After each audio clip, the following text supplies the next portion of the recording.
Hello, good morning mga ka-Hardin. So, Mr. Hardin Ronggro po.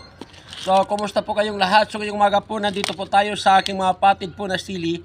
Kung makikita po natin, talagang matured na po siya at hindi na po namumunga. Problema nyo po ba ang pagpapabunga ng mga potted plant na matanda na? So, tara, samahan nyo ako dahil tutuklasin po natin kung paano po padamihin ang bunga ng inyong mga adult or matured na mga sili. So, ang gagawin natin guys, pag ito ganito na po yung uri ng ating mga sili, talagang hindi na po sila mamumunga. So, kaya ang gagawin natin, putulin po ito natin mga ka-Hardin. So, gagawin natin, putulin lang natin.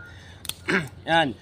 Putulin po natin at para sumibol muli yung mga sabi natin bagong sanga. Yan po. Pagkatapos po na naputol natin, diligan na po natin ang ating fermented fruit, fermented plant juice at saka yung ating fish amino acid. Ito po yung ating didilig po dito sa ating sabi natin bagong putol po na sili. So yun po.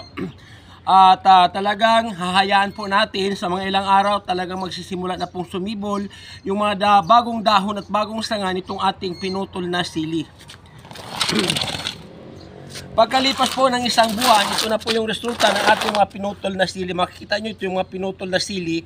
Talagang meron na po sila ng maraming bunga. Hitik na po sa bunga yung ating mga bagong putol po na sili. Yan po. So makikita po natin ang dami na ng bunga uli nitong ating mga pinutol na sili. So ngayong araw na to, didiligan po ulit natin ng fish amino acid itong ating sili na pinutol na meron na po ng maraming bunga.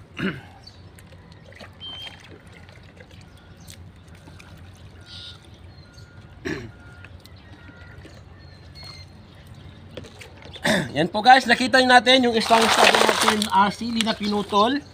So, isusunod po natin yung pangalawang sili. Ito pa rin ay, sabi natin, pinutol pa rin po natin gaya ng pinakita natin kanina. So, makikita po natin, meron po siya ng 1, 2, 4, 5, 6, 7, 8, 9, 10, 11, 12. So, meron na po siya ng 12 bunga. So, yun po. So, ibig sabihin po, yung mga sabi natin, mga puno po ng talong, mga sili na hindi na namumunga, kinakailangan putulin po natin. Ito ang tinatawag na ratoning. So yun po, putulin lang po natin, bigyan natin ng kaukulang pataba para po sila ay muling mamunga at magbigay sa atin ng maraming biyaya. So yun po, so diligan po natin ulit para mas lalong tumaba at lumaki yung bunga ng ating mga sili. So yun po yung aking ginagawa dito po sa aking munting hardin. So kung meron po kayong natutunan sa umagang ito tungkol po sa mga halaman, lalo yung mga tanim na hindi namumunga, so pakishare naman ng ating video